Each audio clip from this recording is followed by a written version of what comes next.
May round one. So we're very lucky to have our regular commentator, National Master Dr. Oke. Thank you for commentating. Hi guys. And we got myself returning to the channel, so no luck with Michael this week. Sorry guys, but you're stuck with Principal Chris again. Uh, but let's get started with we got a ton of announcements, so we're gonna knock all those out to start, and then we'll get into the games. So first announcement is April results. So April results, we had Connor pretty much crushing the premier section, although it was, it did become nerve wracking. Nathan almost came back to beat Connor in the final round and co-champ with him, but Connor snuck out the draw at the end and preserved that first place. So Connor back to his winning ways on his way back to master. You can see that 2178 rating. He could maybe even strike this month with a perfect tournament. Never know, especially with the players we're going to see are playing this month. We have a ton of 2,000 plus players, including several national masters. And then let's take a look at the open section. We have Kevin Landman, who just totally crushed it, 4-0. Can't beat that. You get the bonus rating as well. US Chess gives you some bonus rating if you get a perfect event. So awesome job crushing the open, Kevin. And I'm sure he got a nice rating boost from that result.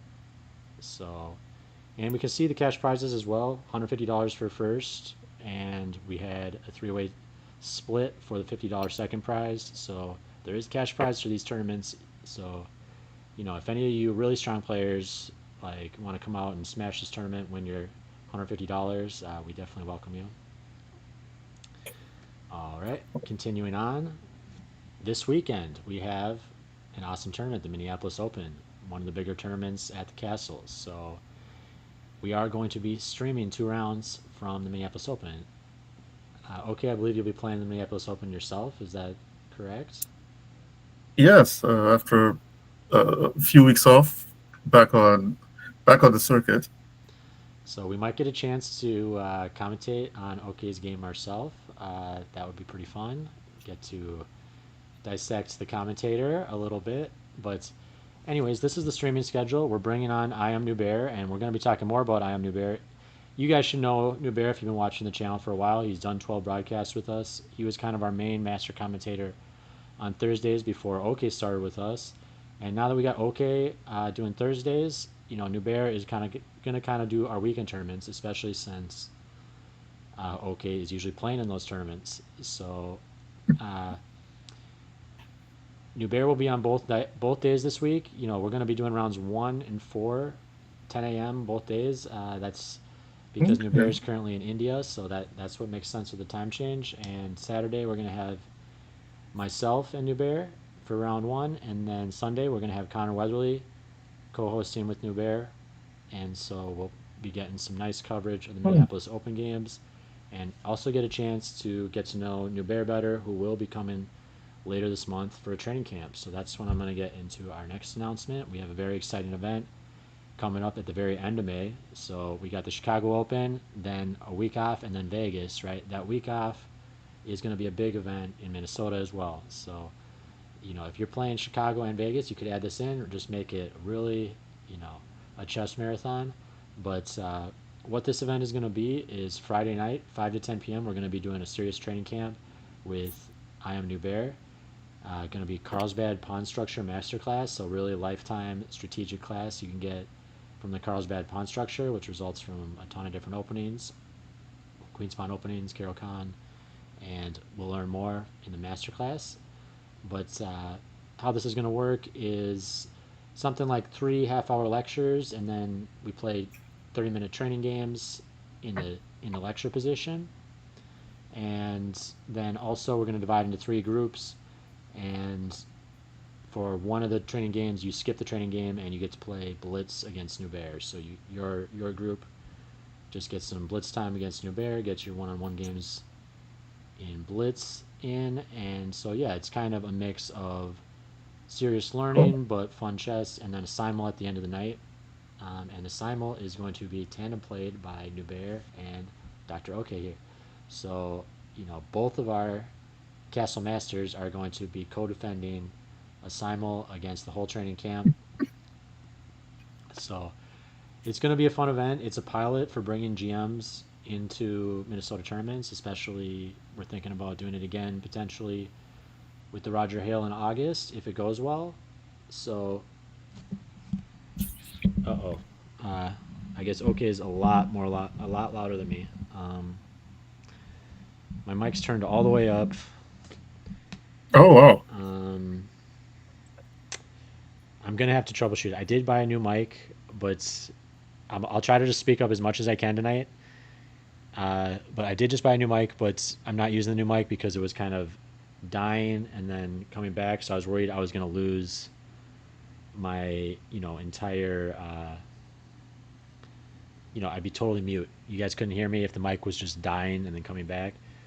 So it is a huge pain point Hmm. for me. I'm gonna try to figure it out, and I am actually working on it. But hopefully, I'll speak up as much as I can. I know it's probably gonna be hard for you guys if you're not using headphones. Um, but apologize for the audio issues. But I'm gonna continue with the announcements for the moment because I don't exactly have a straightforward path to troubleshoot my mic volume. Um, so let me jump into it really quick here though. Maybe I can boost it a little bit this way. I'm not sure. I think I just tried to turn it up a little bit, but all right, I'm gonna keep rolling with the announcements. So, anyways, check out the training camp on the 30th, and you can register for this on the tournament portal like a regular tournament. And there also is a deal if you want to play in the follow-up tournament that weekend think $80 you can get the training camp and entry to the weekend tournament. So, and then one more note is New Bear is going to be playing a match, ideally a kind of pro match against one of our top players. That's to be determined who the top player they're going to play against. And then if we can't get a top player for him to play a match against, then he's just going to play the main tournament. But New Bear will be also at the tournament all weekend after he's done with the training camp on Friday. So that tournament, I'm going to show that here. That's the return think. So here's the details for the tournament. It's also listed on the website. And so I'm not going to go super in depth on all the flyer details here, but I threw it up here so you guys can pause the video, check out the details for the tournament at the end of May that's paired with the training camp. All right, so that was a lot of announcements on our upcoming kind of fun event at the end of May, but let's quickly jump into our player profile. All right, so our player profile is, and I have my notes on the printer. I'm going to be right back. Sorry about that.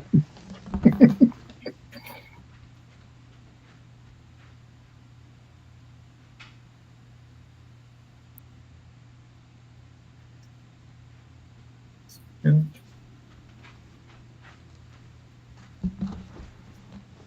All right. Our featured player this week is Ethan Hunt. So Ethan Hunt has a peak rating of 2234. National Master that earns you that title after your 2200. So he's pretty much achieved that pinnacle achievement all his club players want. And so congratulations to Ethan. He did that in 2020. Here's a cool tournament. The Minnesota Closed Amateur Section under 2000 for 2014. Ethan won that section in dominating fashion, and you can look at some other familiar names in that list. You can see he beat myself in that tournament, and he also placed over now National Master Eric Bell, who was an expert back in 2014. Want to show another tournament here. This is the tournament Ethan made Master. So this is Thursday nighter, January 2020. So Ethan was definitely a regular Thursday player on his path to Master. And you can see here just an extremely strong tournament to close out that rating. Wins over current Scholastic State champion Troy Kavanaugh, National Master. I'm not sure if he was at the time. Probably not. But UV, Dane, Yep, we both know Yuvi and Dane. They've both been featured as profile players here, and also Samik Narayan, who's the older brother of the current three-time state champion. So very strong there. I did talk to Ethan at the club briefly. I went to the club earlier tonight to promote that training camp, and I asked him about what was he doing when he really surged to 2200. Did he do anything special? Did he go in the cave and do tactics all day until he came out and just beat everybody? And he said he was doing a lot of opening preparation, and he was really getting people in the openings, is what he mentioned. So they say openings don't matter in chess, but maybe they do if you're gonna make master, because Ethan definitely got some good points from being well prepared in the opening. But you got to have a full game uh, to even get close to that rating. So with True. that was and sorry, let's get into Ethan's best wins. So Ethan's best wins, he's got wins over Andrew Titus, Ed Zelkand, Wilson Gibbons, Jackson Wall, and Natasha Mattis. His best draws are David Adelberg and Jackson Wall again. So you can tell, yeah, two results against Jackson. Ethan knows his end Mhm. games. Definitely not converting two end games against Jackson without some skills there. So, yeah, with that, let's jump into our featured players game. All right. This is, I guess, where I step in. So we have Ethan playing the black pieces against Thad Swigum, and it starts off as a Queen's Gambit decline, except it's not a Queen's Gambit decline completely, because now it can transpose into all sorts of things. This is Semislav, also known as a triangle, and some players have been mean enough to add F5 here and then turn it into a sort of Dutch Stonewall. But okay, that's not how our game goes. Norm would be up for that. Yeah, Yes, Norm's I Norm's can imagine Norm would be Norm up for that. Norm's our Stonewall man. He does have a game tonight. We do have a viewer here who's interested in Connor's game. Nate, thanks for joining, and we appreciate Oh, your interest in Connor's game. We'll probably look at his game right after. We can look at his game second. So okay. we always start with our featured player of the week, which this week is Ethan. So So we have a Semislav Stoltz variation, I believe this is, and fairly normal moves. There might be an argument for putting the bishop on e2 just so it's less exposed in case of a c5, but bishop d3 also transposes into a normal position. So we have an interesting fight going on here where white has temporarily gotten the lion's share of the center, but black is not going to allow that pair to go unimpeded. So now you have Ethan hitting back in the center, which is an important thing. In these Slav positions, you want to try and you've given up, well, the old term, giving up the center with d takes c4, and you have to try and do something to liquidate white's center, or else you get smooshed like a bug. To borrow some Dan Vogel nomenclature. So we have this going on. this reminds me of his. We can tell. I think we're learning some things about Ethan. He's comfortable with QGA. He's comfortable with allowing his opponent to get a big center to start, right? And you could tell he was moving in prep, right? He had 133, so Oh yeah, it I make did it make even. it makes. I mean, now he's thinking, but it makes sense that you're more willing to play on the edge when you're well prepared, um, and yeah, it gives you clear plans to play for. So um, I can totally see that strategy, even though I don't do it a Yes, ton this is myself. playing the Semislav in this way brings to mind the hackneyed comment, "Don't try this at home, kids." You can't walk into these lines unprepared. At least have some idea of what's going on. Otherwise, it can end up very badly for the player of the black pieces. So already black can count on a small victory, having gotten the bishop pair and on top of that, demolished the center. So if you look at the position at this moment, white has 2 pawns in the center, black has none. And fast forward, and now one can say, well, they're now equal, in that they have 0 pawns in the small center, e4, d4, c4, e4, d4, e5, d5. But black actually has more influence in the center with his pawn on c5. And it just so happens that the knight doesn't have a really good retreat square. And yeah. This is looking dominant for black now. I mean, did he have to trade his e4 pawn off? Could he?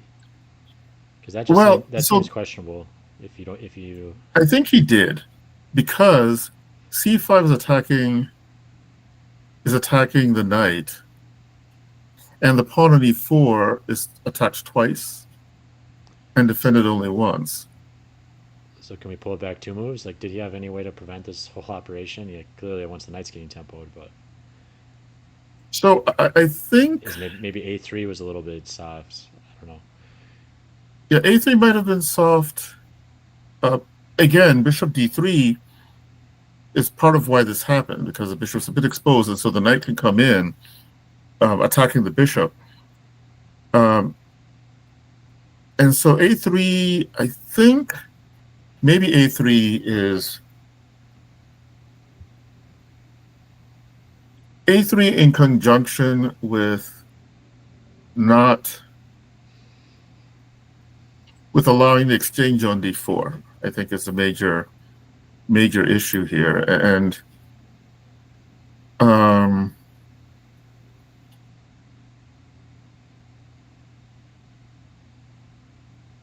yeah, let's see.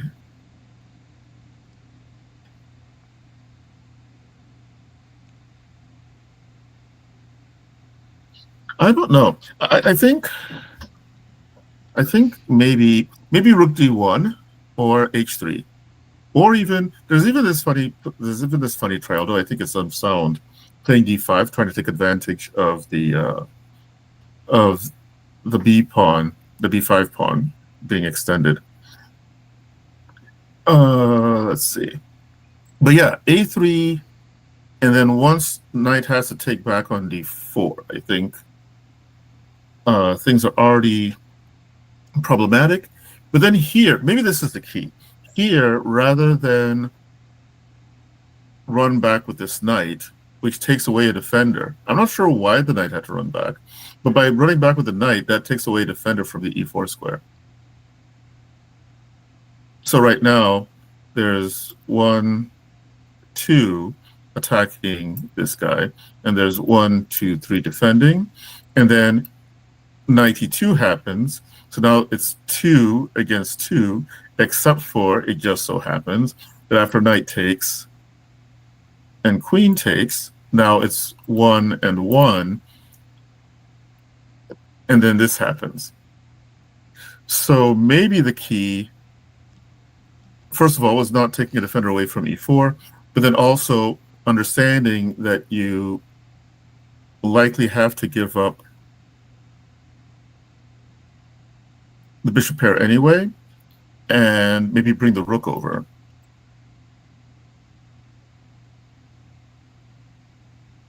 I mean, is f3 just nonsense? It seems like you're playing against bishop b7 and knight f6. f3 makes that diagonal seems like it might be okay, but then after this, I don't know. Yeah, it looks it's kind hard. Of precarious, but yeah, let's see. Let's take a look. So queen d7,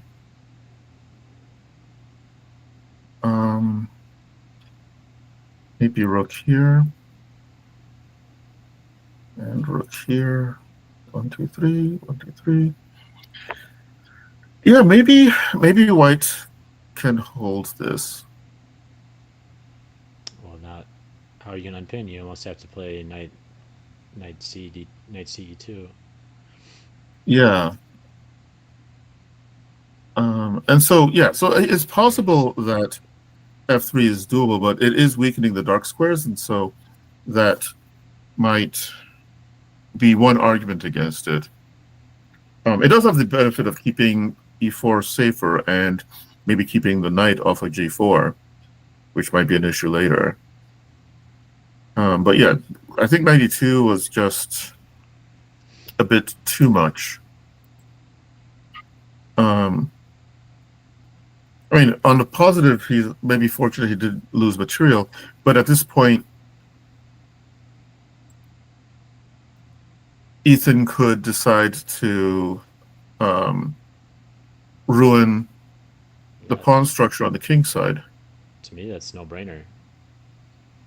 I mean, your king's going to be totally exposed, and I have a dark square bishop, a queen, and a knight to attack it with. So it's hard to think that it could be wrong. Yes, and Ethan played towards it. Oops, why is this switching here? I'm not sure why it keeps on going back. Okay, here we go. Yes, so Ethan played towards it, but decided to do it in an interesting way, right? So he there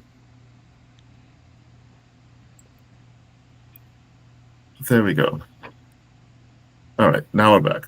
So he went first with queen c7, asking white how he wants to go about diffusing the threat to h2, which one could argue whether it was better or worse to do it with or without, but he also connects his rooks with that move. So, and this is, I think, pretty interesting. Black has gotten almost all his pieces in. The only piece that's not, the only non-king piece that isn't in the battle yet is the rook on f8. Meanwhile, rook b8, besides getting the tempo on the queen, also means white will either have to sacrifice a pawn or find some other long-winded maneuver to develop his bishop on c1, which means that his rook on a1 is also not taking part in the battle. So he's basically fighting with half his army right now. And part of that half of the army is the knight on g3, which looks just swimmingly good. Yeah, I honestly feel a little bit bad for him because, yeah, his pieces and his position just looks terrible, and black looks so good. But at the same time, you could tell he was trying to follow opening principles. Like he was touching each piece once, he was getting his king castled. Like it's not like he was throwing his pawns all over the place, moving the same pieces twice, doing these anti-positional things that you think would lead to a position like this. So I feel like this is just where that national master skill comes in. Ethan was very well prepared, and he knew the ideas, and he just created some very difficult problems right out of the opening, even against normal moves. And that's just rough when games go like that, because you can't really blame yourself too much. Besides, oh, I got to study this position more. It's just rough when you're playing against somebody who knows all the ideas and you don't. You're playing by hand. You're just trying to develop, and he's already got, some tactical ideas in mind, probably from study. Yeah, it is kind of, some might say almost unfair in some way that so if you're playing against somebody who really understands their opening, at least partly from the study of games of grandmasters and super grandmasters, for the first 10 moves of that game, you're not playing against Okechukwu, you're playing against some 2700 player because it's not my ideas, right? I'm trying to borrow those ideas, but they're created by somebody else who has a much bigger chess brain than me. So yes, it does create. You can follow whatever principles you like. If they're not to do with the concrete problems in the position, ain't no good. Yeah, So and those super GMs are getting them from an even bigger chest brain, Stockfish. So, yes, yes, and probably run in the cloud, like, on super powerful computer. yeah. Although I think that's becoming less relevant now. I have heard some anecdotes that even the Lead Chess engine is almost good enough for opening preparation. Not pro versus pro, but Mm-hmm. and it's definitely good enough for game analysis. So you don't need cloud engines for game analysis. At most you would need it for opening prep, but that's really dumb. And even then, I think there's been some devaluation of the concept of going into the game with expectation of having an opening advantage. I mean, besides the fact that Magnus helped usher in a phase where we didn't have to be uh, obsessed in a almost crazy way about the openings and getting opening at edges, etc., etc. I mean, okay, so Harpov would often get small opening advantage. That wasn't his major thing. It was like he'd be okay getting a small opening advantage as white and maybe get equality or a slight disadvantage as black, and okay, then we'll play. And then Kasparov comes along, right? And anybody who lived through the era of Kasparov, I remember him complaining bitterly about how these other players, they don't work, they're lazy because they haven't got. And basically, the theme was they haven't got their openings prepared up to move 25 or something, which is crazy if you think about it. Yep. And then Magnus comes along and says, "No, I can. It's not like it's. This is Magnus speaking. It's not like I can't study this stuff, and I do study this stuff. I just don't see the need to play that way in order to win chess games." Well, And so, and here's the secret with Magnus, though. He's actually one of the best prepared players in the opening. He just doesn't play. He plays for he yes, plays for 0-0, but he still knows his openings perfectly, and like Magnus ultimately his skill is memory. Like that's what's funny. He also has everything, right? But he has so much memory that he remembers the full games, and so he when he's doing some positional idea in an end game, he's remembering, oh yeah, Karpov did this, or whatever in 1970, whatever. Like to me that, and clearly Magnus is a lot of things, or whatever, but you can tell from his memory video, right? He remembers way more about, he just remembers way more games, and that's how you can get actual positional knowledge, in my opinion. That is positional knowledge, uh, mm-hmm. is basically just leveraging ideas from past games that, oh, this worked out, or it could have worked out if he'd done this differently. That's maybe the level Magnus is at, but yeah, very interesting. And we can only aspire to, right? Yes, yes. But the funny part is you mentioned, 960.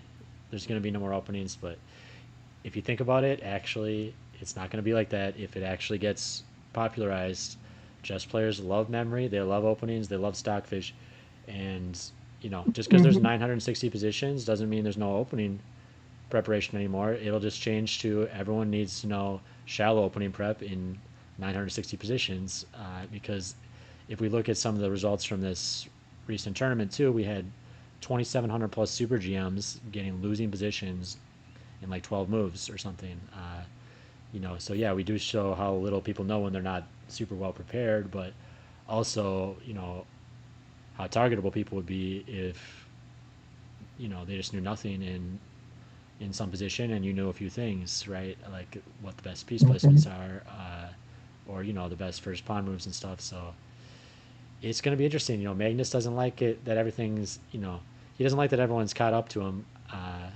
But it was a totally impressive feat too, going totally perfect in that tournament. Um, But at the same time, he only played two players 2,700 plus, and everyone's not adjusted to it yet. So we will see, though. I don't know. I see myself sticking with conventional chess, but But we we could be, who knows? Maybe we could be 20 years from now, and everyone's like, "Wow, you guys used to play with the same piece setup every game. That's crazy." yeah, it's not that difficult to imagine actually. People complaining about how lame we were back in the day. Yeah. Um, so this was an interesting strategic decision to try and get himself out of from under the pressure.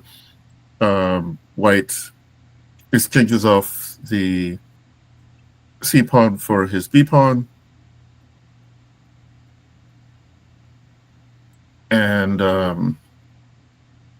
now we have an interesting endgame, which Ethan is not weak in the endgame, so he probably isn't Hmm. minding this transition. Now, what's interesting here Same side though now. It seems a lot is more drawish. yes, it seems a lot more drawish now. And earlier on, it almost seemed like maybe White was going down really quickly. It Yeah. just seemed like things were turning against him so quickly, and uh, that has done a pretty decent job of getting excellent drawing chances here, I think. Well, why did how did the queens come off again? I feel like Ethan wanted to keep those queens on. Yeah, so what happened was D4 happened. And so it's putting pressure on the file. And I would suspect that if Ethan moved his queen away, it might have been a bit more difficult to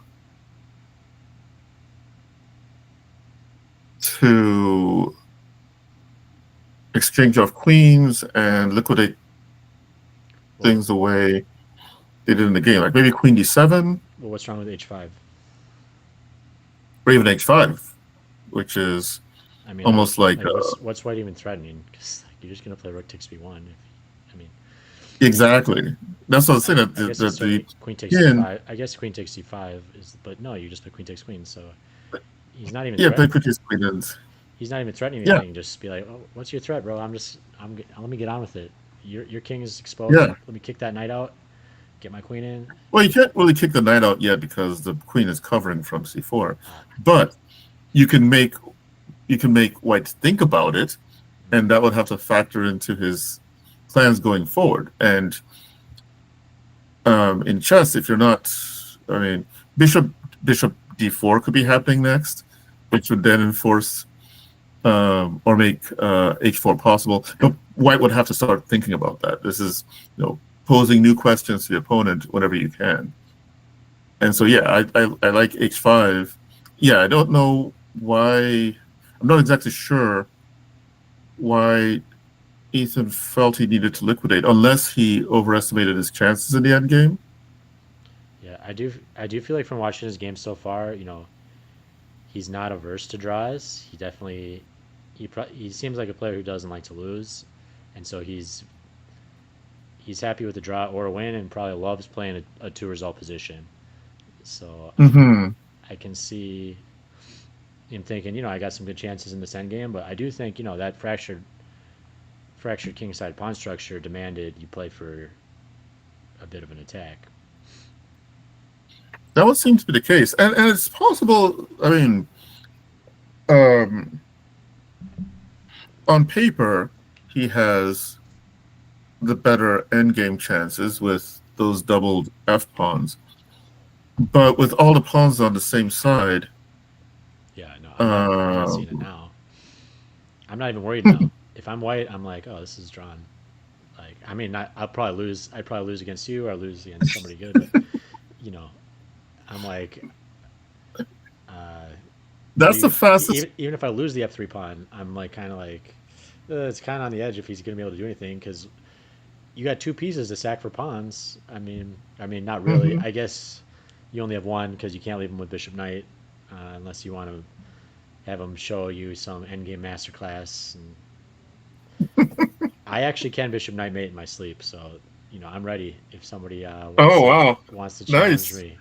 But yeah, I've thought about it. If I had the chance and I had bishop knight, if I had bishop knight and a pawn against like one Hmm. miner, I think I would just let him take my pawn with the miners. Say let's get on with it.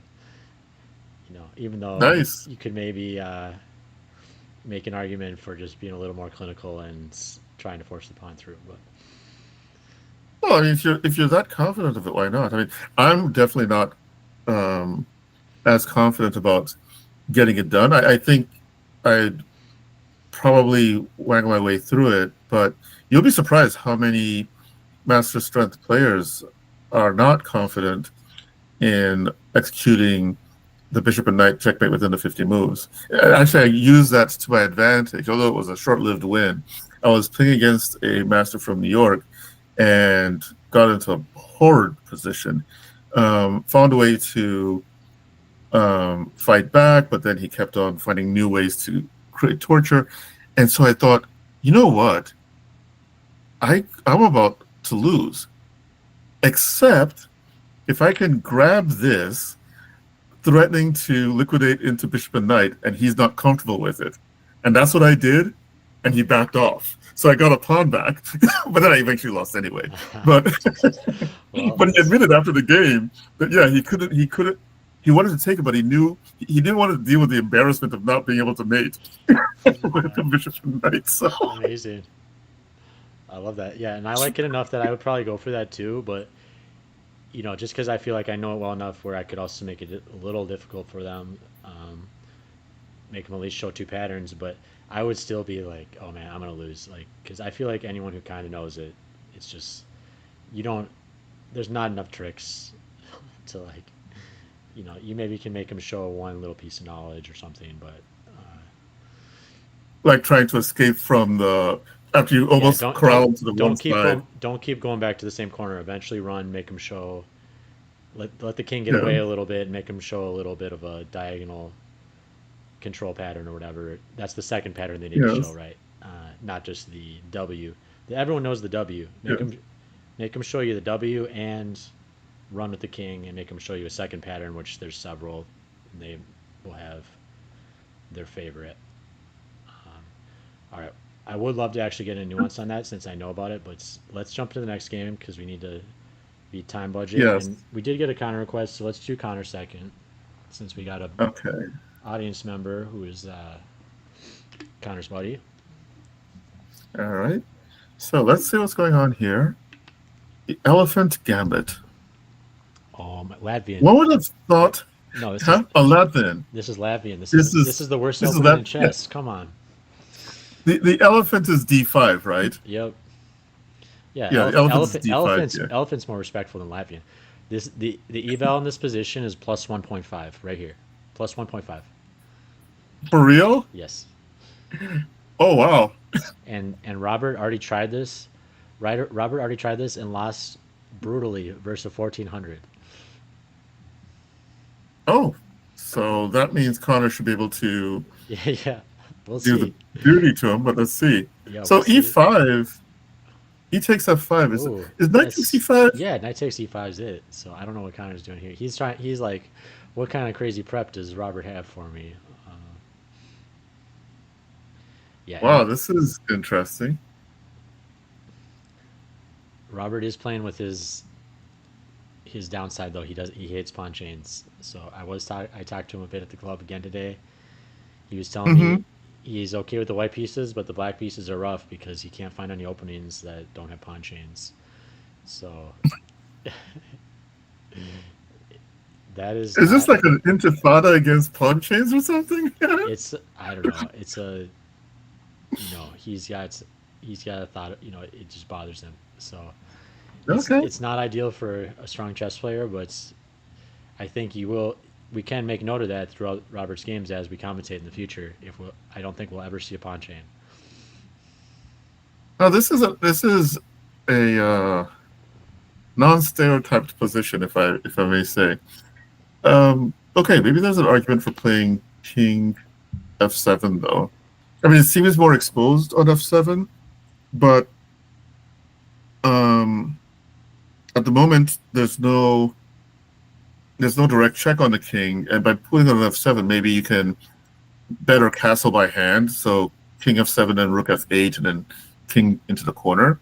With king f8, it creates, I think, I'm not, I don't know, maybe I'm over thinking. I just feel like king f7 would work better for coordination purposes.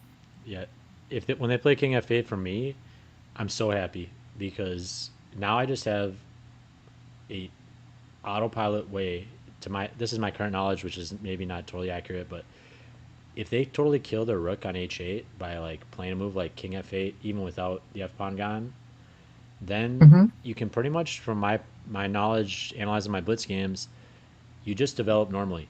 That's all you do to win. Like you stop trying to punish them. Okay, they deserve to be punished, right? But Mm-hmm. they've already made a lethal mistake, and the lethal mistake is they're never going to get rook h8 into the game, or at least they're not if you play normally. So now here's where, because there's this thing, right, when your opponent plays strange, then sometimes you need to play strange back to punish them. But Mm-hmm. you know, uh, now we're to the phase where it's like to me it's advantage conversion. It's I don't need to punish them anymore. They've already made so many mistakes. Maybe, and it's a bit of an exaggeration, so many mistakes, but they've killed that rook h8, and so now all I need to Mm-hmm. do is complete my development, and my extra rook will show. And then probably ideally open lines on the queen side. Uh, Mm-hmm. and you'll see French players do this, right? Yeah, you're a French player, right? If you if if Yes. if you get a nice queen g4 in, and they don't like g6 because you're going to play bishop h6, and sometimes they'll just try king f8. They're like, I can cover g7 this way, you know, but you know then, and it is kind of annoying because you're like, uh, what do I do now? I really want to get at that king. I want to checkmate that king, and it's a little lesson two to what you really need to do. Just open the A file, trade the rooks on the A file, bring your F rook over to the A file, bring it up, and rook h8 will be like, I can't compete here. So Mm-hmm. The rook h8 will be an unhappy spectator to all the proceedings. Now, this is okay. This is kind of c4. Um, Looks rather unfortunate because at least he's losing a pawn now.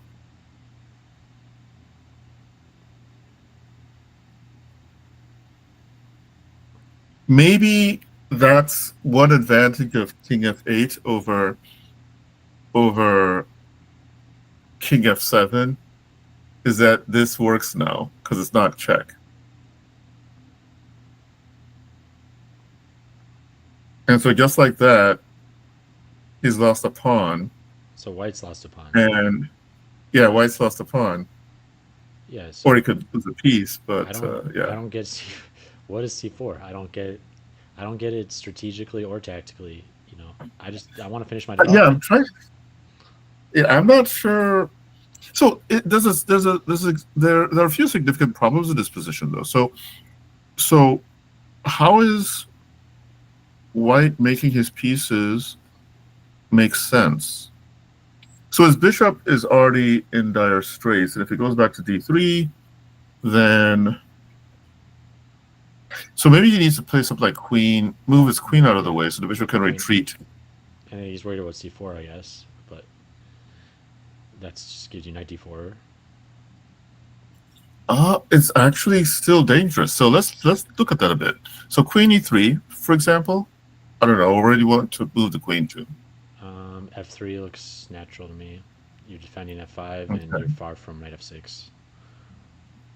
So then c4, knight d4, a3, a6, sorry, and huh, maybe the bishop's gone anyway in that line. Yeah, I'm seeing this e6 square being a little soft if I can ever, but I guess bishop c8, we can't deflect that in any way. Yeah. Um,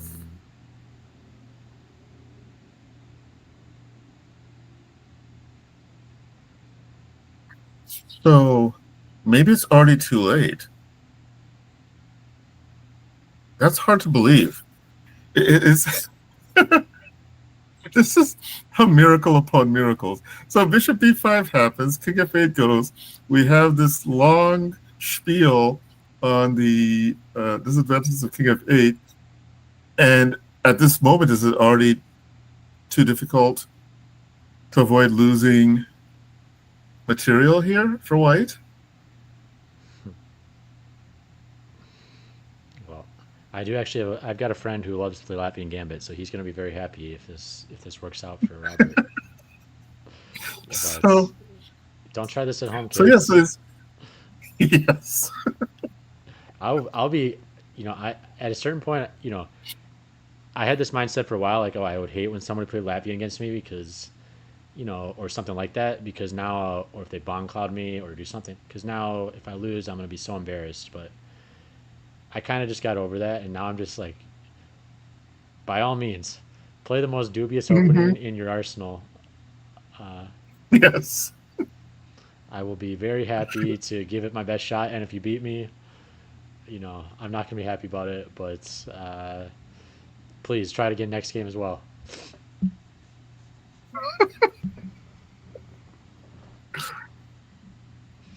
Oh man, this is actually rather. Look at those pawns. It's like the Spanish Armada, Oh yeah. and it's like Hey, move. and hey, Robert, and look, Robert, look at that pawn chain. So Robert is good with it. So good job. I'm happy. This could be a breakthrough. But honestly, this dude, if Connor loses this game though, it's honestly going to be kind of devastating because he's very close to master, and Robert is extremely underrated right now because of his Oh yeah, reckless play. So you know, see, you don't even want to this draw is. Connor. The only good result here for Connor is a win for his master aspirations. So Mhm. even though that's not really fair Yeah, because this. Robert's 2187 peak, but he's But I mean, it's obvious that Robert is not, at least based on his choices during his games, he's not motivated by trying to reach some four-digit number. He wants to have fun playing chess now.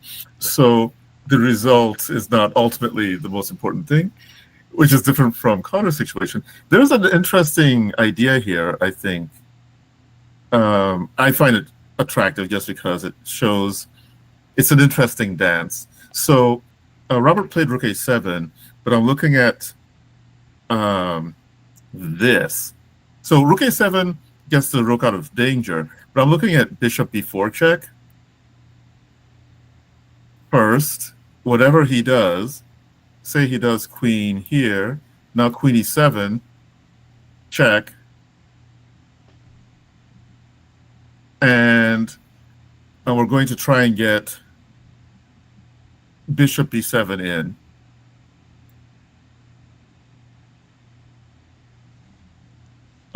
Well, maybe King D1, maybe King F1 is more accurate, but it seems even worse than King F8 from what we're discussing. But the advantage of King F1 is that Bishop B7 may not be immediately doable.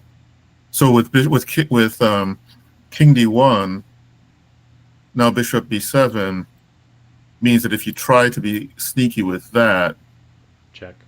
based on this, Well, then you have the intermezzo of this being a check. Yeah.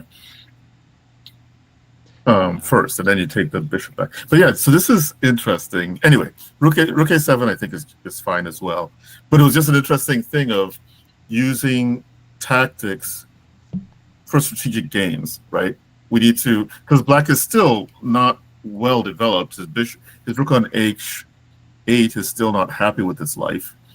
And so that maneuver might have gotten the other pieces ready, and then maybe you're now feeling safer to bring your king up to f7 and then slide your rook over. But okay, let's see how and actually that's another thing. By playing rook a7 allows the white king to cast a lot of danger. We got a question in the chat. Can the players hear our commentary?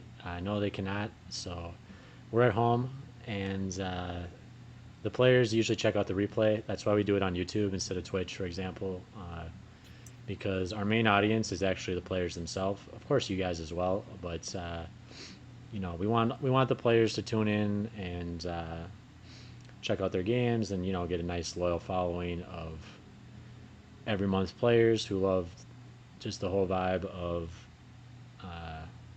the serious, the more serious nature of the broadcast. Their moves are really going to be broadcast out to you guys, and they're going to have to defend them more than they would in a usual game when no one else can see it besides their opponent. But Yeah. yep, nope, no one can see it live. But sometimes they'll pull their cell phone out and watch when their game ends. But mostly it's replay. They'll be watching us tomorrow or this weekend. Wow, this is harsh. Well, those pawns are nasty. Yeah. Oh. Those are almost worth a piece. Deep connected bastards. Oh, whoa, whoa, whoa. Okay, and then we gotta know Robert's time use, by the way. Robert 128 here. So he doesn't use his time, and so I would not be shocked if Robert blunders, right? That's what happens when you don't use time. I think he just blundered. Yep. Because knight c3, I think. Knight c3 with rook, some rook to b1, and then rook b8, and that rook in the corner is ded. So like this. Here, here, here. Queen goes somewhere, and that's where you take advantage of that guy. Mm-hmm. So if, say, the queen plays somewhere more sensible, like, I don't know, a5, then you still do this, and then king here. And I suppose it's bishop here, right? Yeah. Let's see. I mean, it looks still. Bishop. It looks deadly, but yeah, it looks. Well, let's see. Maybe there is something. We maybe even have bishop d6 check, but there's probably better. Oh, actually, well, he'll have rook block. If we do, maybe this is not as strong as I thought. Maybe if you do bishop d6, I feel like he doesn't want to. He does rook block. Yeah, he wants to. If he does rook block, now you win one piece first, so you win one piece back, and then you can play queen e3.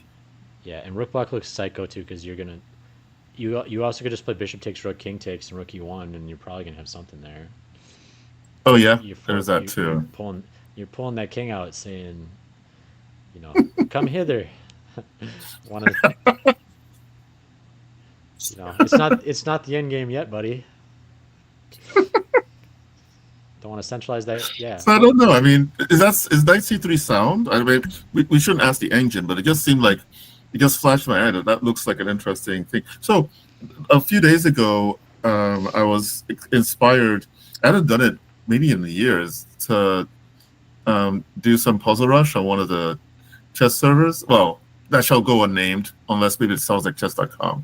Anyway, so and I did a puzzle rush. It was the first time in maybe years, and in some ways it was frightening and also exhilarating to try and see these patterns and get them out quickly and whatnot. I did score a great score. I never score a great score on that, but it does seem as if maybe things are lighting up in my eye a bit better now after that. Okay, so bishop a3, not as flashy, and maybe he was concerned about rook queen b2. Yeah, Connor seems like it seemed like he had maybe that one chance, and now after king f7, I think white is simply worse. Because now the rook's coming into the game. At long last. And the pawn on f5 is, at least at this moment, one of white's worst enemies.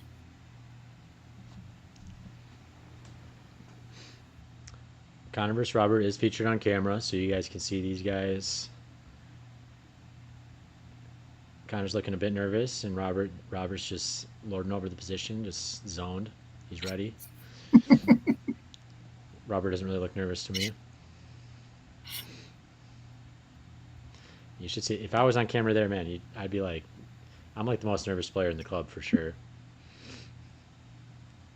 I got all the nervous ticks, and and I look like there's some sort of extremely stressful event going on. That's why you see me broadcasting instead of playing. It's just honestly, it's so stressful for me because I care so much, even though it's crazy because it's funny. I'll change jobs and stuff, and I won't care.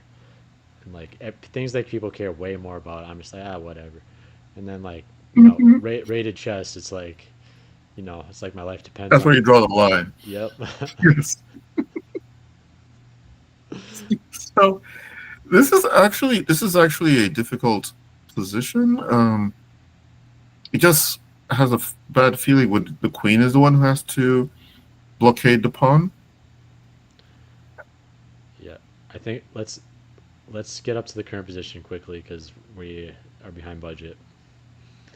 All right, let's do that. Unfortunate for Connor. Yeah, we're not giving all the boards fair time, so we're just going to blitz through this a little bit to make sure.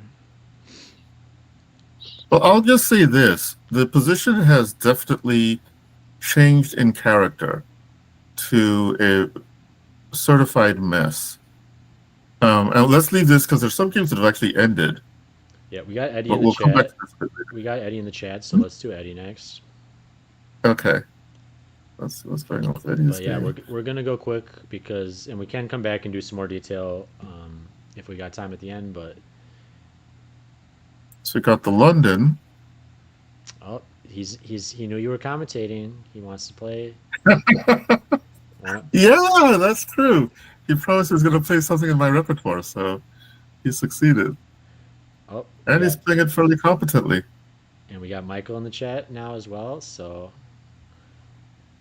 Michael, Eddie, we got two other commentators.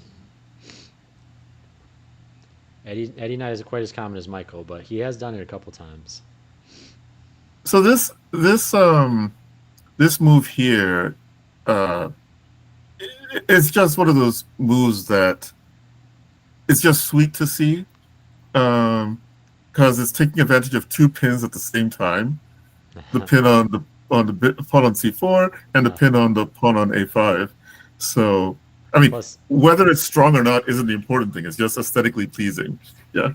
Plus, you're taking advantage of your opponent's psychological impulse to always play en passant. It's like, man, I just want to. Come on, yes. Come on. I don't care that it hangs my queen. Oh, this is let me en passant, man. I really need it. It's part of my soul here. No, this is actually very nice by Eddie. This again taking advantage of the position, and his main advantage was that his pieces were just a little bit better coordinated than Black's. With the rook on f6 and the rook on a8, just that lack of connection between the rooks is basically what created this torture that. Based on Eddie's comment in the chat, back up slightly because he said Norm's big mistake was knight c4. Yes. This is where things kind of went awry for him. So that's this knight c4 idea. He's looking to clarify things, right? Always makes you a little more comfortable, but I think sometimes when facing a high-rated player too who's trying to beat you and you're just trying to kind of shuffle, maybe maintain, you don't always want to clarify because they're really only going to allow you to clarify in ways good for them. I mean, you just play the position anyways, not the player. But what would be? But I think there's another point. There's another point to note here is that if this knight had come into e4 instead of c4, Pillsbury. Mm-hmm. So it's known as, just so you guys know, this is known as the Pillsbury formation when you get when you get 2 pawns protecting the knight and it's a total hole, so no enemy pawns can push to f3 or d3. It's known as really good, and it can totally solve your backward pawn issue, like a pawn on e6. That's really not known as a huge weakness if you can Pillsbury Knight. If they can pile up on it, yeah, it's a weakness. But Yeah, so 94 might have been good, and then the roles might actually become reversed, where the rook on a8 swings over to the king side, and he starts like g5 and starts his own play, and then all of a sudden it might be Eddie's rook that looks a bit misplaced on a3, unless he can quickly, maybe he'll be able to create some sort of play against the b pawn to keep black distracted. But the knight on e4, this change in pawn structure definitely seems to favor white more than black, although it wasn't apparent when we're going over it quickly. And I think if maybe he plays rook b8 first, or maybe he forgets about playing b5, because there's no real need to do it yet. You don't have your pieces set up for it yet. Because by playing b5, that's what creates all his later problems. Bang. It just so happens that after capturing back, bang. And then everything just falls like dominoes after that. yeah, I don't So know. knight To me, c4, yeah. it's hard to imagine, Norm surviving against Eddie in an endgame with backward, with bad structure like this, even without that blunder. So I feel like it's unfortunate, but I'm talking about the en passant blunder, not not knight c4, right? Yeah, But yeah. allowing before is like, okay, it was probably already trending towards A inevitability, bad unless dynamo. yeah, unless you pull off some So miracles. I want to highlight a move that I like here. I mean, so okay, so let's go back here, there. Okay, so here, right? And so we're attacking the c pawn.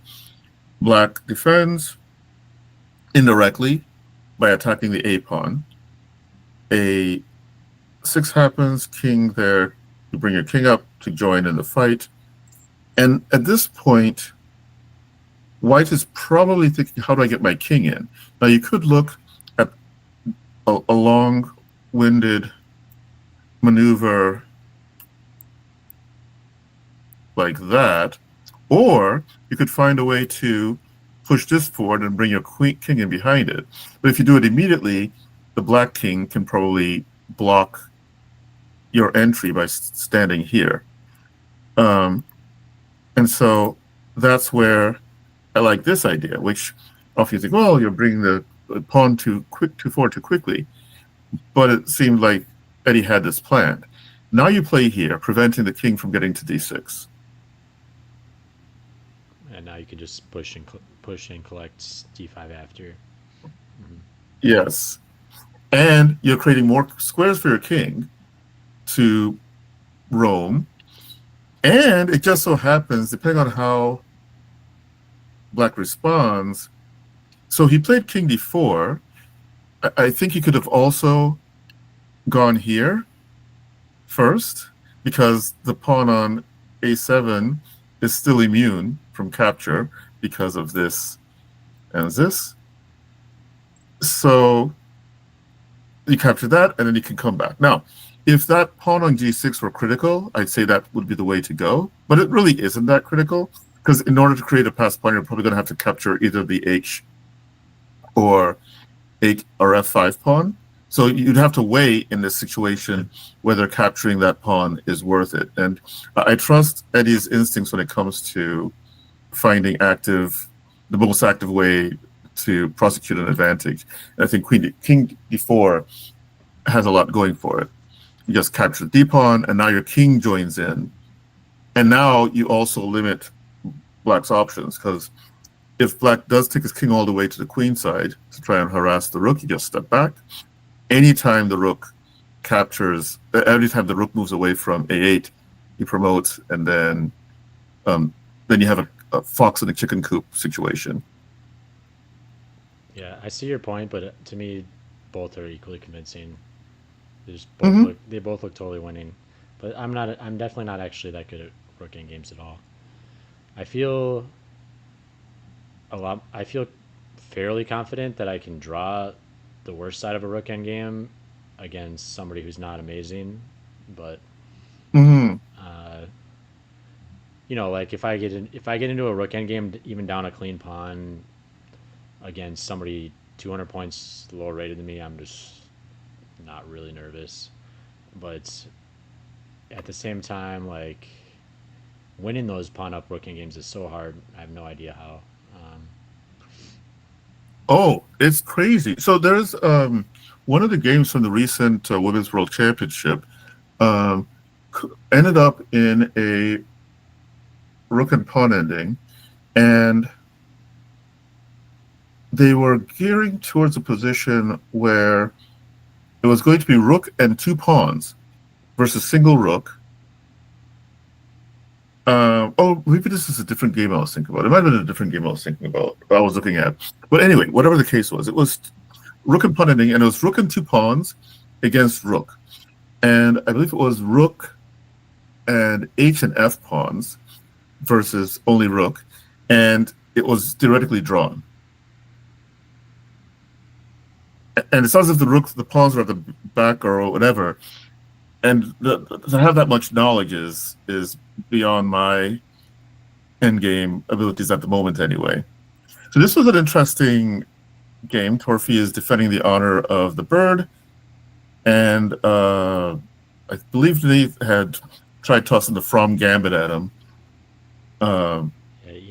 You know me, I'm the principal guy, so I of course don't respect the bird, but I did play Torfi in a casual game at the club, and he beat me with the bird. So that's that's just because I don't respect something doesn't mean that I can actually beat it. Oh, they might flip you the bird. Yeah. So let's see what happens here. Okay, Torfi's having a harder time strategically here. That pressure down the H file is actually meaning something. And clever move. Well, first threat, bishop g2, winning the rook in the corner. And so that happens. And now pressure on the knight on e3, which can translate into a lost rook once again. And I don't know if he's able to. Oh, he doesn't even wait with bishop takes e3. This is probably better.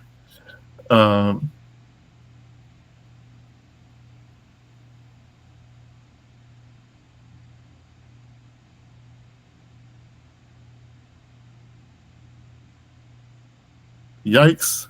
And all of a sudden, somehow white is a piece down. Oh, look at the pawn on f3 is going to go. Look at Nathan's time usage. Whoa! Was Nathan doing a simul again this week? I don't know. I got to scroll down. I think there is one more game, so potentially. Yep. Okay. Yes. So. All right. Let's see. Kyler doesn't often show up for the Thursday nighter, does he? I have Kyler playing. Yeah. Kyler's. He shows up maybe once per 6 months, but maybe we'll get him every week. Okay. Soon. Maybe we'll get him every month soon. But it's not as first or anything. So this is the Rouser, right? Or Richter Rouser or something like this. Yep, and this is okay. These guys are going full on. So yeah, Jason is a theoretical beast in the classical Sicilian, and Rouser is the most testing variation, and this is the reason why people don't play classical Sicilian. But the problem is, when somebody actually does elect to play it, usually they're extremely well prepared against the Rouser because they know it's a critical test. It's like somebody trying to play the Dragon without being ready against the Yugoslav. You just don't do it, you know. Hmm. So, but what's going on here? Because it looks like he's not. Wait a second. Was that Let's a? let's go back up a little bit and look. Let's stare at Jason's clock. Let's see when he first started thinking, because he's always so well prepared.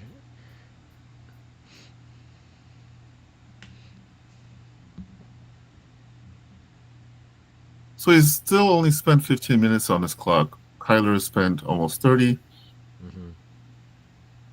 That can't be real, can it? Oh no, it still can't be real.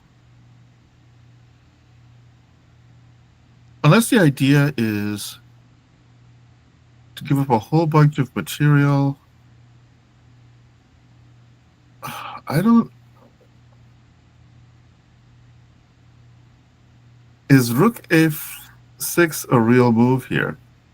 So what happens after bishop takes a6? Yeah, we got a question if we're going to make it back to Connor's game. We probably will at some point, but we really need to get it. We haven't even touched some other people's game once yet, so we need to Okay, manage well, our budget. this game, that rook situation slightly weirded me out, if that's a word I can use. Okay. And here, white has a killer attack, it appears. Hence resignation. Okay. That was a I bit don't of a strange game. I don't really Yeah. understand the H throwing that H pawn. It seems incongruent with like you're attacking on the queen side kind of, and then Yeah, I'm not like way sure way way earlier, obviously, but I'm sure it's got some ideas, so but I don't understand. I I don't think it what. was a short-term tactical operation, right? So he wants to get his rook active and doesn't want. Oh, well, actually, in this position, so you're talking about at this moment playing h4 to begin with was unnecessary, right? Yeah, because I don't know, just even H5, H4 in general. To me, pawn moves are just so slow, and this is I don't know.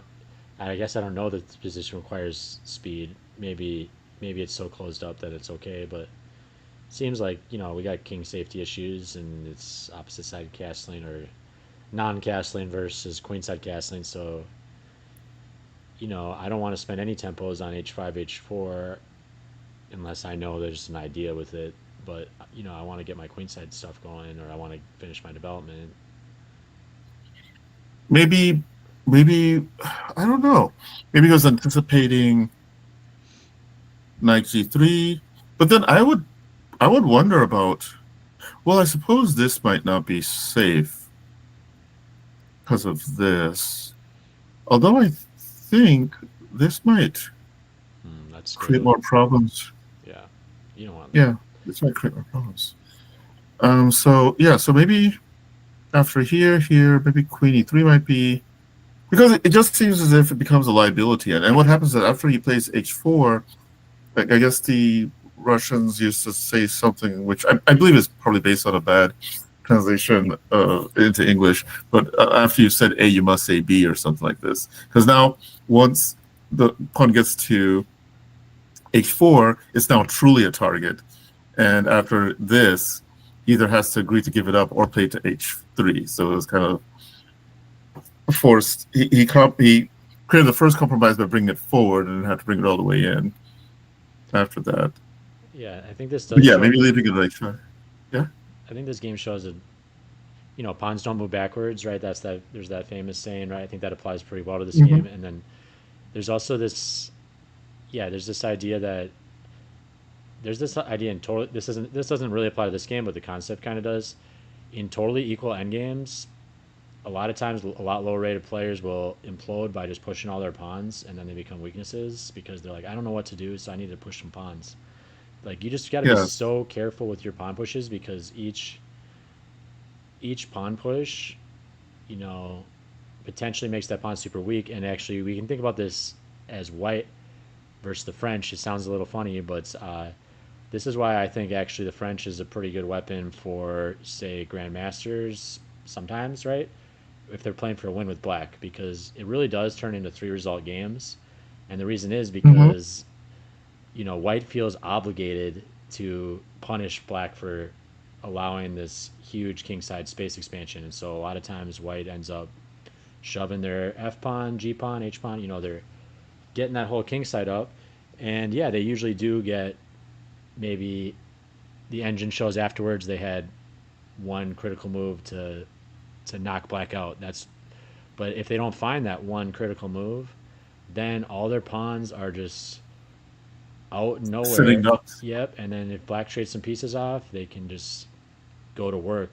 Yeah, then they crack their knuckles. They're like, now my time to play, baby. And let's hit that end game up, and let's see how you do now. You had your fun in the opening. Now I get to have my fun in the end game. So shoving your pawns works really well in blitz games. It's not always the best in classical because those can become weaknesses that then just give your opponent, you know, ways to win games without breaking a sweat because they just pile up on your extended pawns. So I'm kind of going quickly over this. Sorry, I moved over to see Oh what's going no, on in thank you so much. game between Eric Gallan and Jacob Pikus. And so bishop takes, knight takes. Okay. So it seems like we're quickly moving into an endgame type position. Yep. Jacob is a improving player and super serious player. He's traveling to Dallas with John Blommer and to a national tournament there, and you can tell Oh, he's coming to the training camp. I think. So cool. he is a very serious player about improving, and happy to have him in the He club. played in he he's newish to the club, Yeah, right? new-ish. Yep, I was saying he's been playing a couple Mhm. months, but that's a good. Okay. I'd say that's a good descriptor. So we have an interesting ending here where White has a small advantage, pressure down the d file, a bit more active rooks, more space. The question is he going to be able to convert those advantages? And I think maybe e5 might be a bit compromising. We'll see. To me, if I was answering that question, I would say no, but this looks Mm. this looks trash to me just because. I mean, unless am I counting the pawns wrong? What do we got here? Yeah, we got equal material. Yeah, he's got the backwards pawn, but come on, we're down to full rooks. Like, how are you really gonna ask black some questions So, here? well, if you can create a diversion on the king side or queen side, again, it is I think it's even but not it's evenish but not drawn. In other words, White can continue playing for the next 100 moves Yeah, with no risk of losing, and Black is the one who has to be careful. And that might have been a bit of a compromise on Black's part, only because his king is already prepared to infiltrate on the queen side, and he'll have the better king position, which that may not be enough to win, but it's enough to create more pressure. And so, well, it's to me it's kind of funny to play rook c5 and then a5. It's like, yeah, clearly he wants to trade rooks, but then he's like, to me it's one of those like, oh, you're allowing me to, so no, I'm not going to.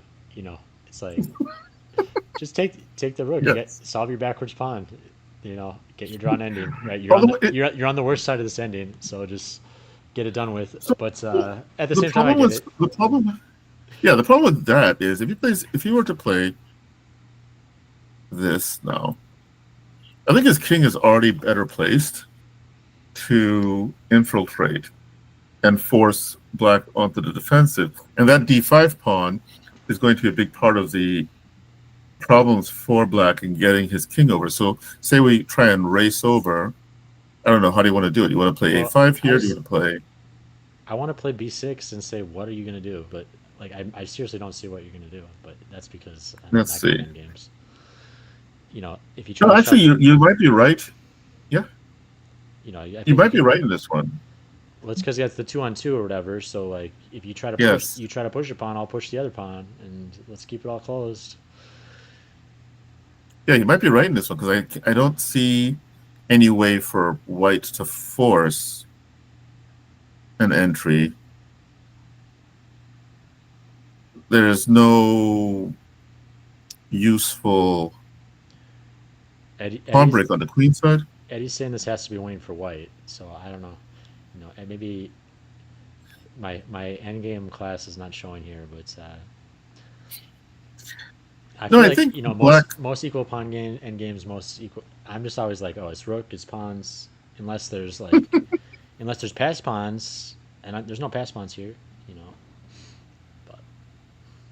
But there could be, and that's the thing is black in a position where he might find himself a zigzag. I can't see it from this position, but I don't know that I'd be agreeing a draw if I were white here. Yeah, no. Again, I have no risk of losing, so why should I accept a draw? Yeah. Plus, so you learn by playing on too, you know. So it's just because I think it'd be a draw. I don't think they should agree to a draw.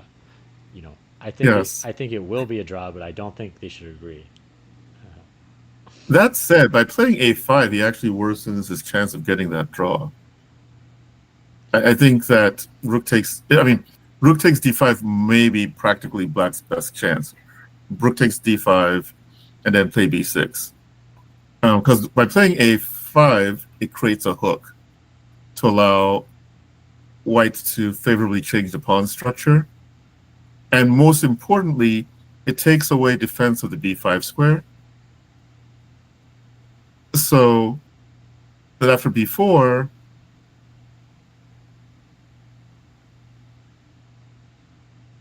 now I don't think it's possible to stop white from getting in one way or the other, as long as he correctly plays king takes, which he did. And so now it's going to be very difficult for black to hold this, I think. And this is an interesting question. Do you prevent white from locking the pawns with e4, or is it more important to get the king in? And I think 9 times out of 10 it's more important to activate the king. Yes, you now have the e4 pawn holding f2 and e3 in place, but your king position is so much better than black's king's position that even a simple plan like a4, a5, a6, exchange off the pawns, and then do the fox and the chicken coop thing again, would probably be winning. So, apologies to the viewers. I do notice we're having some video issues. It looks like my internet connection is a little slow tonight, but appreciate your patience. Your voice is coming through perfectly, but your video is cutting in and out a little bit. But I don't think it's. Mine is. Yeah, it's From my perspective, I think it's my internet connection. But just wanted to apologize to the viewers, but your voice is coming through clear, so we're still seeing the position in real time. So I don't think it's totally affecting anything beyond being a little bit annoying. So Eric basically followed the plan that I had mentioned earlier. I guess moving his pawn forward, and then once that pawn is gone, now white's king has access to c6, and once he has access to c6, you have a trebuchet at the worst case scenario, and then black's position's in real dire straits. So this is the current position, and he with king a7 will get the opposition, and then eventually win the d6 pawn. And even if he doesn't do anything else, just having this king. So we'll say let's toss a few moves in here, here, here, here, here, and here. And of course, even if you take all the other pawns off the board, this is still winning for white, regardless of whose move it is. So when he takes the opposition, what if he plays g4 So yeah, so say he plays Gif. So earlier before he went if to he pawn? plays, Yeah, here. what if white plays G4 Yeah, I guess he. Okay, since he's touching the or pawn, black takes? yeah, you're never. And the problem is he's controlling e6. So I was hoping to get some diagonal opposition, but he's already touching your pawn, so you can't. Yeah, yeah. Oh, you mean if black plays G4 Yeah, here? yeah. And then I was thinking a stupid idea in my head: King c6, King e8, thinking, oh, I want diagonal opposition, but he can just take your pawn. Oh, yeah, Maybe yeah, maybe yeah, for one yeah. rank over, I don't know. And maybe you can still just push him out anyways. Um, So that's part of the difficulty with so-called trebuchet is the person who gets there first, who touches the opponent's pawn first, tends to win out in trebuchet because of um, the fact that this square is covered. why do you step to e7? Couldn't he try to step to d8? So if he moves to d8, Yeah, I guess he's still just now approaching we it. come here, Yep. and now we go here, and now we go here. Yeah, so it's way over at this point. Well, it goes to show, how much I know about drawn pawn games. So it looks like Eddie gets the win here on saying this has got to be winning for white, and myself and Michael are taking an L here, saying this is drawn. Gosh, I always I can't beat Eddie over the board. I can't beat him in analysis. So what can I beat Eddie in? Come on. Humble pie is even less tasty on Thursday evenings. I understand this. Yes. So, no, it's okay. To be fair, I think if Jacob had taken your advice by telepathy of taking on d5 immediately instead of playing a5, so he played rook takes d5. So way back here, if he plays your recommended prescription of that and then this, I think it's very difficult for white to force anything. Black can still lose if he gets itchy fingers about those pawns, but as long as he leaves the pawns on a6 and b6, and white can't force zugzwang elsewhere, then he should be able to hold. But let's see, we haven't looked at Jeremy's game with Andrew. Perfect. Let's take a look at that. And we also have John versus Srijan. So let's look here. All right, we got about 10 minutes for each game. Yeah, we actually have a hard stop tonight at 10:30 because I got to pick someone up at the airport. But we got 10 minutes for these last two games, and then we probably will want to just. This is an interesting and annoying system to deal with. It's funny. I actually was on the black side of a position like this in Blitz today or yesterday. Somehow I got myself into a position like this, and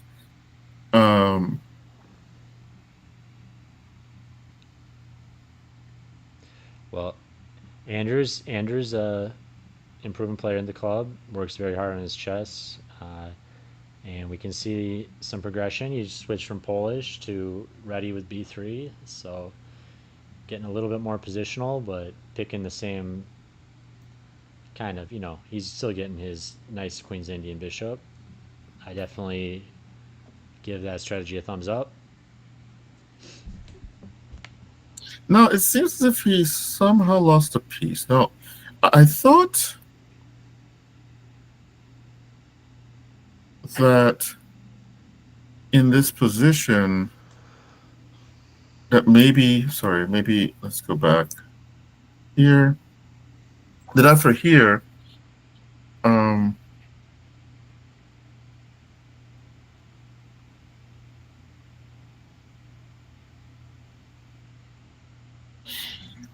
Huh.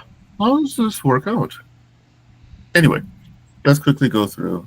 Sorry, Eddie said the And audio is breaking up, but sorry about that, oh, guys. Sorry about the audio video issues.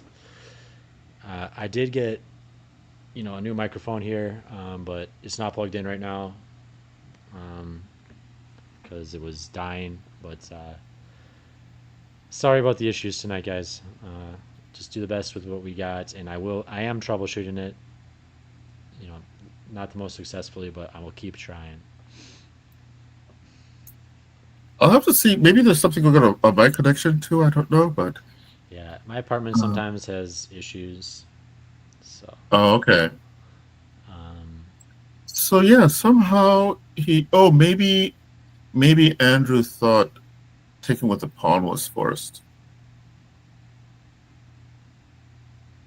because now he's he's a down. piece down, and it's not clear he has Wait, compensation. no, I mean, Okay. Wow. Whoa. oh, whoa, tactics, baby. Ouch, Yowzer. Okay. ouch. That's a way to get back in the Puzzle, game. puzzle rush. Yes, Uh, definitely. And feel, now the feel, pawns feel, come feel, marching in. feel a bit bad for Jeremy there, honestly. Gotta, yeah, I do the same thing all the time though. You gotta just mentally lock in your move and check all the checks and captures that your Hmm. opponent can do, as a separate with fresh eyes. Okay, you can hover your hand while you do it. That's what I like to do. No, not really, but some people you will see people doing that. They just sit there with their hand hovering, and that's basically what they're doing. They're like, okay, is my move a blunder? Uh, I will say this though, that in terms of chess, so I used to be, well, maybe under pressure, I maybe still am, an inveterate hoverer, and in high level games, it's considered very rude, and somebody might be able to, especially where the hand is, somebody might be able to make a valid claim to the arbiter that you're distracting them or whatnot. So don't get it. I mean, I no, do it, and I'm not that's good. thinking about That's it. good Just advice. Good advice. So yeah, don't hover, but mentally hover, but yes. keep your hands in your lap. Um, so the interesting thing is, Black still has game here. It's not.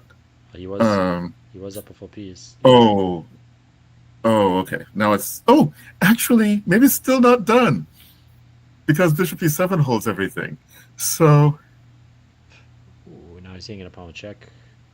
But B4 can't have been on the plan. no, it wasn't. So before he probably missed the rook hanging out on H4 and thought it was It's like a sniper an rook. invalid. Usually there's Yeah, sniper bishops across the board, but we get a snipe rook. and now he's so actually, in spite of everything, it seems like White is the one who's still in trouble here. So let's see what's happening in John's game against Srijan. And okay, that's come to a conclusion in favor of John. And we have a Karo Khan. On that last one, if we don't get to the Hello. end of it, I feel like it'll be justified if it's a draw, since it's Yes. the craziest game ever, and they both were up and down material. Those games should end in a draw, but uh, maybe it'll probably be decisive for one or the other. So we have here a panel of Botvinnik, and with the characteristic IQP currently on D5. But a number of minor pieces have been exchanged, so that could favor Black Yes. from a strategic standpoint. And Black is able to get a couple of Tempai for free on the Queen. So As a reminder for Yeah. our audience, these IQP positions mean if you have the IQP, you want to keep pieces on the board, you want to avoid piece trades and attack the enemy king while pushing that pawn at a key moment to open lines. And if you're black, you want to trade pieces and control the square in front of the pawn and eventually win the pawn in an endgame by stacking your heavy pieces on the same file as the pawn and then pushing e6. So both sides have kind of clear cut plans, but if we think about it, white is ahead of the game because, I'm sorry, black is ahead of the game because white would love to have two more miners on right now, you know. Mhm. And so he's already halfway to his goal, trade a lot of pieces, get to an endgame. Now, the problem with that plan in this position is that by playing 97, he's actually given white the opportunity to exchange off that pawn in a favorable way. Maybe 98, covering d6, might have some merit. There's an argument in favor of d6 immediately, but I guess he didn't want to have his knight on c3 exchanged off, so knight d5 makes sense, which also supports d6 if need be, but actually, more importantly, gives black the chance to weaken his position further, because how are you going to deal with the attack on the a pawn, right? So then a6 happens, which then means that this nice juicy square, this is really nice play by John getting that square. So, and now it's just added, Street John has added another tactical liability of sorts, because b4 can happen, which means that the a6 pawn is in trouble, depending on where black places his rook. And yeah, so if he plays knight c6 now, and queen d6, this is quite problematic for black. Okay, that might work. I'm still sort of enamored by this move. And now it's even stronger, maybe.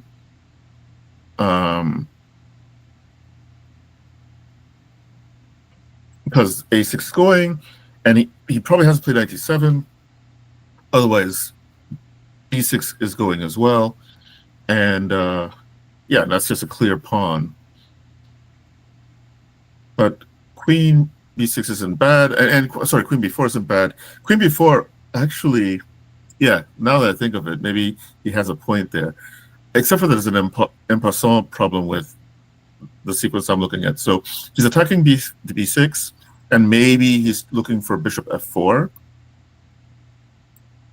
But the problem with bishop f4 is e5 can happen, and if you en passant that way, then the knight drops on c6. Maybe it's just a rough, quick calculation. So that's what happened in the game. So this happened, and undermining the knight's position, which is always important.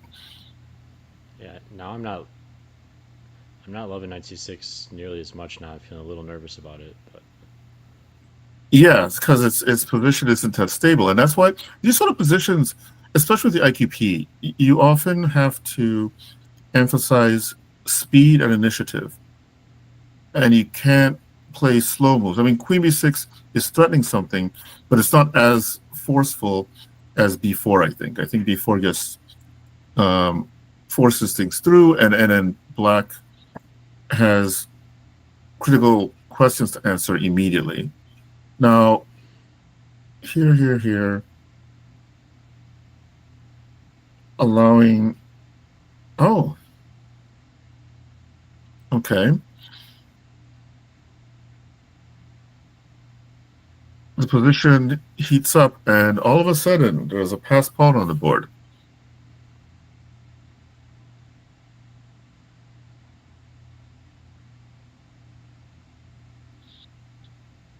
So black is trying to get back to help defend against the passed pawn.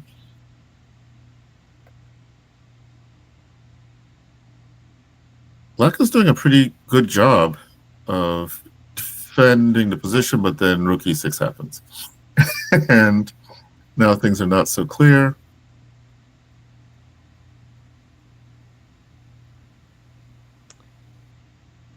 Okay. That's what happened. All right. So I'm just going to go ahead here quickly and link the broadcast,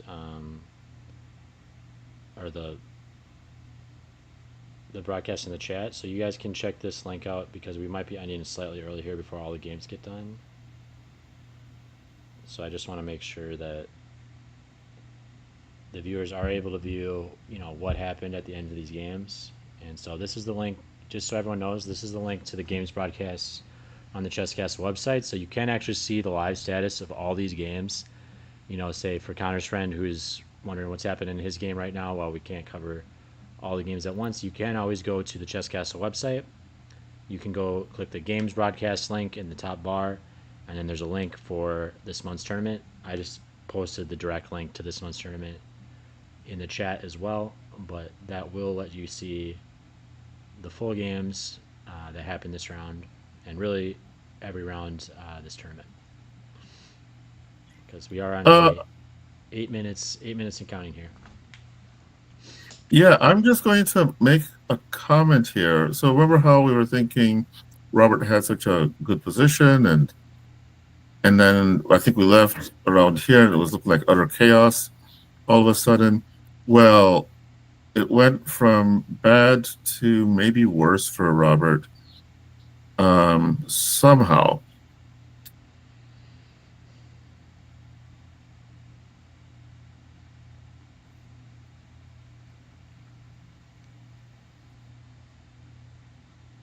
That's how that happened. Okay. Okay, so wait, what's going on there after rook g4? Because his knight takes impossible because the queen takes queen, right? But okay, this is still not making. It looks scary, like he's getting close to some serious attack, but maybe not. Yeah. I guess knight close to the king is an amazing defender. There is some saying in chess, if there is a knight, there is no mates, or something kind of alluding to a knight very close to the king defending it. But Connor found an interesting maneuver here, right? So after the queen goes, which it looks scary for white at first, but then this happens, trying to protect the knight on, and it seems counterintuitive, but Robert probably had to play queen. I don't know if it makes a difference, but maybe it does make a difference because there's a mate threat there. But now he's losing a piece because he can't go back to f8 because of queen f7. So that's how it ends up a piece up. Well, I wonder if this should be winning, but it doesn't look simple. No, it's definitely not a trivial game just because the kings are so open and white has to be careful of perpetual. But I guess it's fair to say that Connor's in a driver's seat here. Let me see. And what else? I see on camera they just pulled out their second score sheet, so these guys are going the distance. So Robert finally starting to think. Look, he's down to under 20 minutes. That's a far cry from like the 2 minutes he used. The 2 minutes he used for the first. So you just gotta get Robert to an endgame, then he'll start thinking. That seems to be the secret. No, this is a topsy-turvy game. Ethan's game seems to still be going.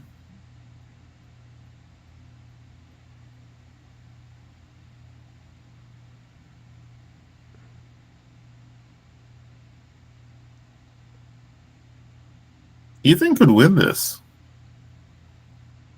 Yep, In fact, it looks like it's going to be difficult for Thad to defend against knight f8, knight g6.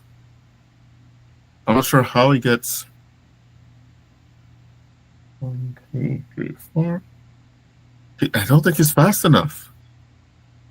How did he get here? So this is actually might be worthy of study at some moment. How remember we left it here, and um, we're making a thesis. Okay, is this drawn? Is this winnable? Well, it turns out that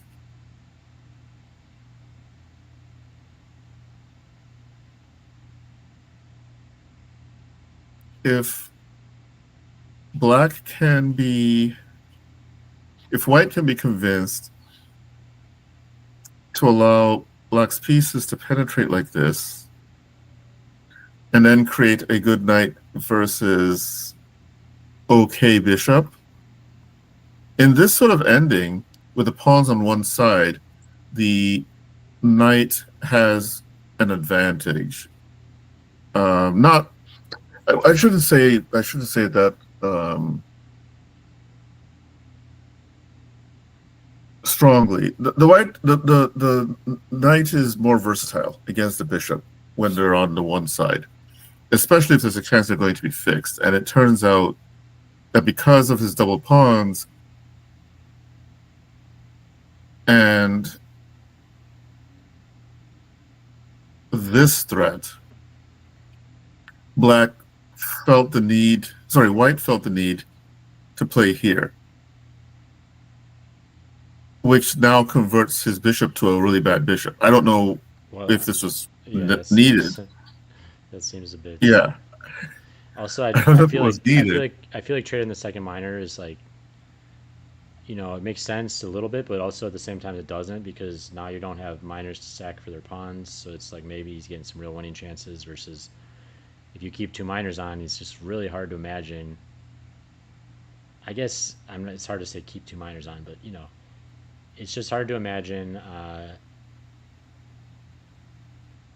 black So, black winning. in some way, he didn't feel he had much choice. So, where the knight's on a bad circuit right now, and I think the knight would have to probably go to a3 in order to convert, because the bishop right now is covering these squares, right? And I don't know that white was thinking in those terms when he played knight c3. He just wanted to get his knight back into play, and probably didn't occur to him, oh, I guess let this happen. Also, just going a3 c4, Yes, would that's make some definitely a sense. valid And also, if approach. you think about it, doing the opposite, trying to use your bishop to dominate his knight, and then eventually just play bishop takes knight, it's hard to imagine black ever converting this with just a dark squared bishop. Because Yes, it was a dark not square bishop versus not knight. because not only now can you sack, not only can you control things better, yeah, for the same reasons you're describing the knights a little better, but then you can even somehow imagine sacking, getting your king to h1 and sacking your knight for Mm-hmm. the f1 d Yes. pawn, and then they can't displace your king, and so it's a draw because. But all right, well, we are running up on time here, so let's just do some closing remarks. Maybe I'll plug the flyers again really quick since we've got 7 All members in right. the audience. So yeah, Okay. I think we did kind of recap most of the games, and we are just kind of on a time shortage tonight just because I got to pick someone up at the airport. But let me go ahead here and just quickly plug these flyers. So we're not going to see the games anymore for a moment. The board's gone. Um, so we do have the Minneapolis Open coming up this weekend. We are doing some broadcasting. Connor, you Connor, you see him. Actually, we have all the Oki is playing in the Minneapolis Open, and myself and Connor are commenting with New Bear. So I'll be commenting with New Bear on Saturday, Connor on Sunday. New Bear is coming. The same I am who's commenting on the Minneapolis Open tomorrow from India is making a trip to the U.S. for Chicago Open in Vegas, and we're very lucky that he is also going to make a trip to Minnesota in between Chicago and Vegas to give us a training camp and play in a weekend tournament. And so the training camp is coming up May 30th, and so it's going to be Friday, 5 to 10 p.m. And so 5 to 8 will be a training camp. 8 to 10 will be a tandem simul with Nubair and Dr. Oke here. So both masters who regularly comment on the channel are going to be kind of co-defending against the whole training camp, plus any other people who decide to come to the simul. And it's paired with a tournament, the Return Think. So this is a 2-day tournament, Saturday and Sunday, right after the training camp. And alongside this will be ideally a pro match. So we're trying to line up one of Minnesota's best players to play 2 classical games against Nubair, and we'll broadcast those, and then also everyone who's playing in this tournament can view that pro match. If we can't line up one of Minnesota's top players, then we're just going to have Nubair play in the tournament itself, but there will be kind of, special event going on alongside the tournament at the end of May. And we do have a good deal for that, $80 for all 3, so you can get the training camp plus tournament entry. So definitely check that out, and you can also purchase the training camp separately. And one final note on kind of the tentative format of the training camp for that 3 hours. What is it going to look like? We're going to be looking at Carlsbad masterclass, so really looking at Carlsbad's strategy and that classic pawn structure. And so we'll be doing half-hour lectures, kind of breaking out, playing a training games against each other. We have a lot of strong players coming, myself, Dane, Connor, as well as several other strong players already planning to come. And then one other note is you also can get some chance to play Blitz against Nubair, because we're going to divide into 3 groups who want to play Blitz. And then during each training game session, one group will skip the training game and they'll get to do a Blitz session against Nubair, just rotate within their small group and try to take a few games off them in Blitz. So it should be a really fun night. And it's also a pilot for bringing really strong GMs here in the future. We're thinking about potentially doing a GM during Roger Hale in August. So, the more support we can get for people coming out supporting the training camp and showing these professional players that they can earn some money if they visit Minnesota, the better chance we have to really get some cool players here in the future. So anyways, with that, we're going to close the broadcast for tonight. Sorry it's a little bit rushed here at the end, but we'll be back next week. Dr. Oke will be back on with Michael, so won't have to deal with me again next week. We'll get Michael back, and appreciate you guys all tuning in, and thanks for your patience with all the announcements tonight and the little bit of technical issues with the sound and video. Appreciate you guys.